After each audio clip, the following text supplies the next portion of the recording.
All right. Oh, okay, we We're are going. Go. Welcome to Women Crush Every Day. Welcome. I am Tang, Tang and Al Wu. and we are going to review episode 6 of the L Word Generation Q. Let's do it. All right, so we're going to get into the episode. We'll give you sort of a recap of what happened, and then we'll share our opinions. So we'll start off with overall thoughts about the episode. This is the episode we've been waiting for.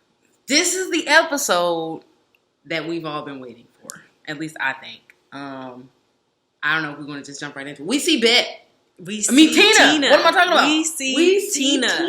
What? And let me just say that we did watch this episode from Kofi House, the Center for Lesbian and Queer Women and Girls, which recently opened in Detroit.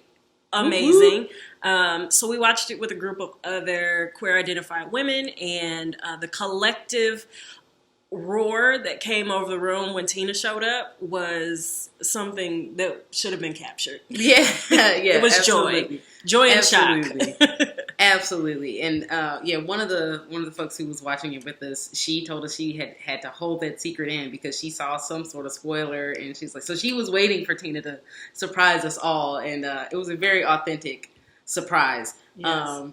But I'm glad that Tina's in the scene. I'm glad that Tina's back in the story. Yes.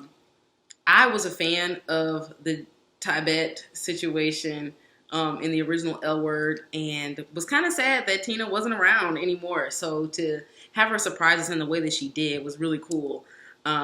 She was invited to the scene by their daughter, Angie, who called her and said, hey, you need to come check this out and be, help out. Well, I don't even think... she wanted her to come help out because in the last episode, Bette is leaving Angie's play, and the guy who is the ex-husband of Felicity is standing outside saying, you slept with my wife, you need to take accountability for this. He goes to grab Bette, but Angie steps in the way.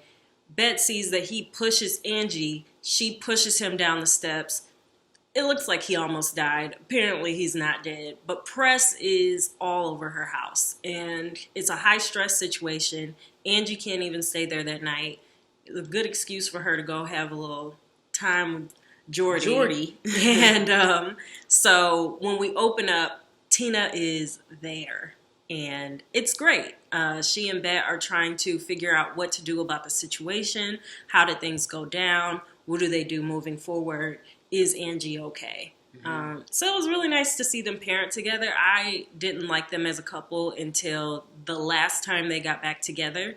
So that was great. It's also interesting that the last time they were together, they were trying to figure out how to adopt another baby. And they don't have another baby unless there's something we haven't seen yet. Yeah, it could be another reveal that happens later on in the season. We'll see. But as of right now,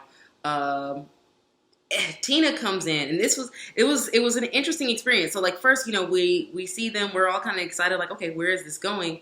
But then in their conversation, some other things kind of are revealed and unravel. I think the kind of talking about the breakdown of their relationship. So, yes. Bette brings up, it's like, okay, you say that you're family and all that good stuff. However, you didn't come to Kit's funeral. Which, how dare she? How dare she not go to Kit's funeral? Yeah. Tina says that she didn't go to Kit's funeral because it just would have been too much, too soon. They had just broken up, and she felt she needed to protect herself and kind of create some sort of distance. Yeah. But it's interesting because in the previous series, when Bette and Tina were broken up, Tina and Kit maintained this friendship around taking care of Angie and arranging things. She and Kit stayed close. Tina was the one who revealed to Kit that she was being cheated on when she was dating the babysitter and preschool music person. So it's interesting that she would not go to Kit's funeral. I get what she was saying. I also get how it could be extremely hurtful to say, you were a big part of this person's life, and we're pretty much family no matter what, because we have Angie, and because Kit was so vital to the community of the people who were the characters of the L Word. Mm-hmm. Another thing that actually the episode starts out with Bette and Shane, I believe, and Alice talking about kind of all of what happened. Alice was really upset with Bette not revealing to her that she had maintained contact with Felicity, but Shane knew. Yeah. So that little trio of friendship, Alice felt kind of on the outskirts of that and voiced her opinion. Absolutely. And she had a point, because she did stick her neck out for Bette on her show and just said to her opponent, Bette is a stand-up person. She would never lie to me. I trust my friend. She has ended things with this relationship completely. And then it come to find out, she hasn't. Yeah. And you know what, though? Even in that moment, it wasn't that the relationship continued that we found out. It wasn't a continued relationship. It was an irate ex-husband coming in to act crazy. So, and Bette did kind of end things with Felicity. Sadly. She did. I know, right? We didn't want that to happen, but she did. So, yeah. I think that was all kind of some misplaced anger, but definitely whatever. Yeah. Alice has a lot going on. Absolutely. So the episode ends with Tina saying, Tina is about to leave, and Bette tells her, I don't want you to go. And so I'm excited to figure out, what does that mean? What does that mean? Why does she want Tina to stay around? Is she trying to get back together? And I think that can get really messy, because optically that's going to look really good for her campaign to have a stable partner, and they have this kid together. It looks very like American Family. But I also feel like, they've always had kind of an up and down relationship. I'm worried about what kind of signals that might send to Angie, how Tina might handle that, how Felicity is going to feel. And I'm Team Felicity.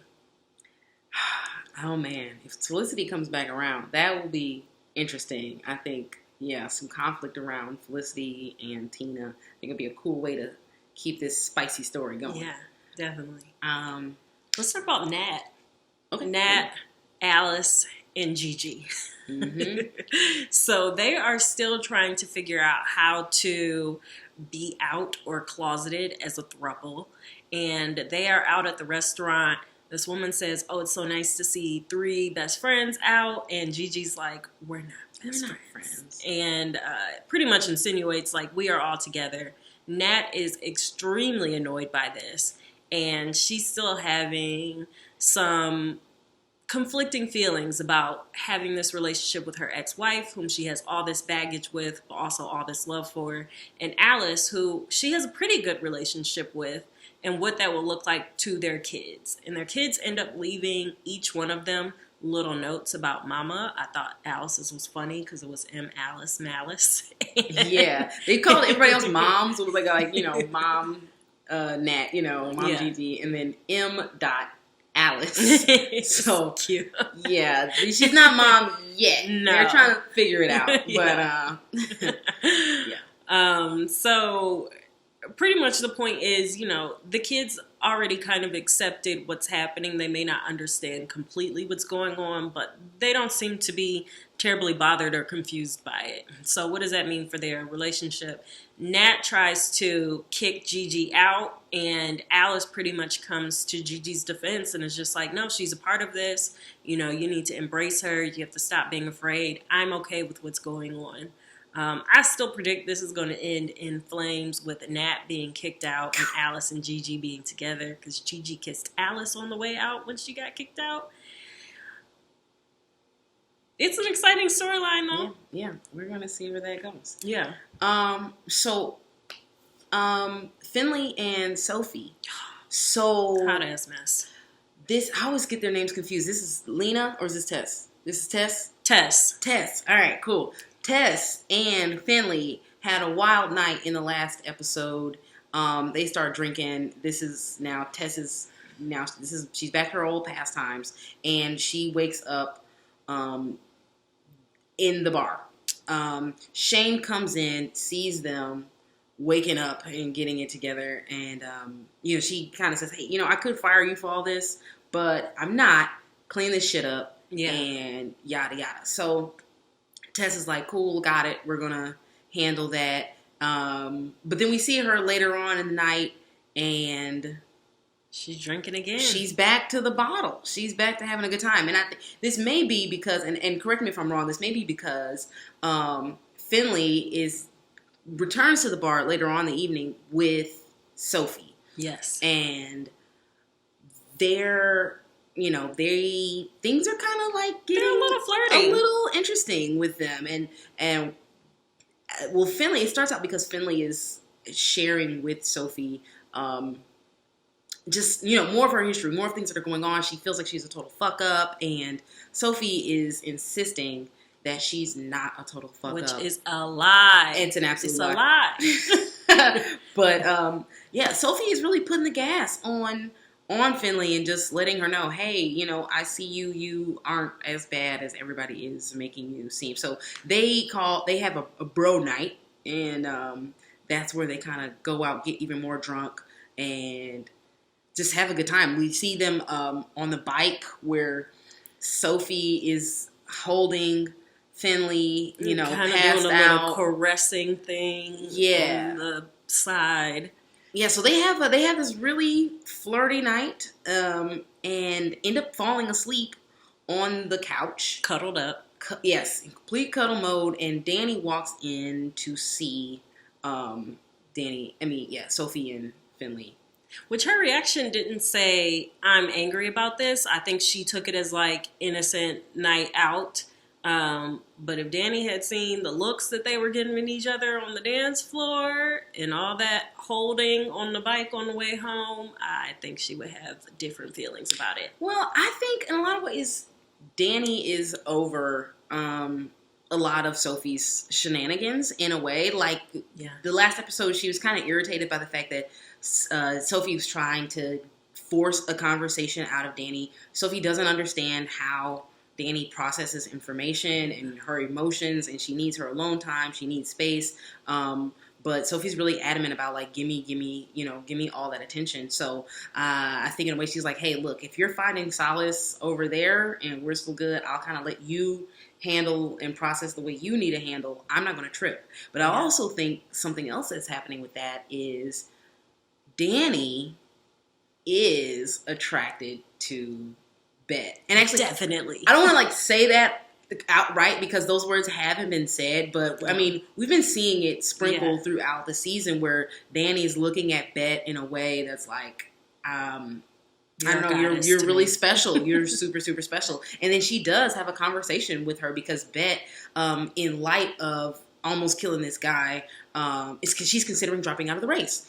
And that's where Dani comes in to say, no, I think you're super inspiring. You inspired me. You can inspire the world. You can change people's hearts. You changed mine. Yeah. And that kind of encourages her to... Actually, I don't know if that's the reason why she didn't, but, this is all part of... Yeah, because Angie also says, I don't want you to drop out, Mom, which I think is an even bigger influence to Bette because Angie was not necessarily on board with Bette being so public, such a public figure because of the bullying that it was bringing to Angie. But it's interesting that Pierce called Dani out like... You are part of the problem. She's not going to be the leader that we need her to be. And Pierce decides that he's going to go off and do his own thing, which I think he's going to run against Bette. I think so too. And also in this scene, it's overtly stated that Pierce is trans. And that's one of the reasons why Pierce is so adamant about was so adamant about putting Bette into this position of power. But then once he realizes that Bette's character isn't what he thought it was, then he's like, you know what? I'm out. I can go be a leader on my own. And I think so. I think Pierce is going to try to enter the race and be that queer candidate that he wants to see LA have. Absolutely. And I need to fact check this, but shout out to Michigan because I'm pretty sure the actor who plays Pierce is from Michigan. Whoop, whoop. Nice. So Finley and Sophie have this crazy night. I think that they are going to mess up and maybe get together. Sophie still won't drop the fact that Dani won't talk to her about what's going on. She keeps pushing. Dani kind of blows up on her and it's just like, I'm not talking to you. Leave me alone. Mm-hmm. And there's only 2 episodes left. So, I don't know if we're going to get a wedding this season. I'm kind of hoping we get a breakup because I don't think Sophie is ready for this relationship. And I don't think Dani is in a good enough place with her dad to actually bring anybody into her family at this point. Yeah, absolutely. All right, so the same night the day after Bette knocks this guy down the steps, the next day, Angie is supposed to have her driver's training test. She can't do it. Way too much. Bette can't take her, so Shane volunteers to take Angie on the thing. Angie takes her driver's test. She passes, and so then now she's like, "Well, where do you want to go? We can drive wherever you'd like to go. It's up to you." So Angie requests that they drive to Jordy's house. So right, because they're in love. So Angie, they get to Jordy's house, and then she asks of Kiara, because Kiara's on the trip as well. She asks Shane and Kiara, how did you know you're in love? And then that's when these sappy stories are exchanged of how Kiara and Shane met. Which is on like a photo shoot, and Shane's doing hair and gets into an argument, and Kiara steps in and tries to translate and speak French. They create some tension. Tension leads to, with Shane, eventual hookups. And boom, they're married. So Angie takes all this good advice, and she's like, you know what? I think I'm gonna go in there. I'm gonna knock on Angie's door, and I'm gonna tell her how I feel. So she gets there. She invites her out, says, spills her whole heart, and says, "I love you," and all that good stuff. And Jordy returns the sentiment, and they have their first kiss. And so Angie talks about it with Bette later on, and they have this really cool mom-daughter moment. The first time we really get to see how Angie and Bette interact. Tina interact with one another. And then what also comes out of that is Kiara is kind of looking at Shane, and they are watching this whole situation happen with Angie and Jordy, and they're like, oh my God, so cute, look at this young love. And Shane kind of gives in and pretty much lets Kiara know, like, okay, I'm in for this baby with you. Let's do it. And Shane is totally playing up the, like, I'm a great mom, I'm a great caretaker card all the way. So it's like, why not? And that's when, Kiara knows that. So it seems like that'll be pretty cool. Yeah. So 2 episodes are left. Let us know your thoughts. What do you think is going to happen? What are you looking forward to? What's the big cliffhanger going to be? And then also, what else are you watching? There's a few new web series out on YouTube. There are some queer characters on shows that are out. Maybe we'll have some new things pop up now that we're into the new year. New seasons are starting of all kinds of things. New series are starting. What do you want to talk about? Yeah, please send us and let us know what is out there. Yeah. We're so excited about what you all have to say and what you all feel about this episode and what's to come. So. Yeah, and if you are in the Detroit area, you can come watch with us next Sunday at Kofi House. So look for us on Instagram. I am Sean B. Scribe. I am, wonder why it's WUNDR.Y. And you'll find it in our description. Sweet. Awesome. Have a great week. Thanks for watching. Bye.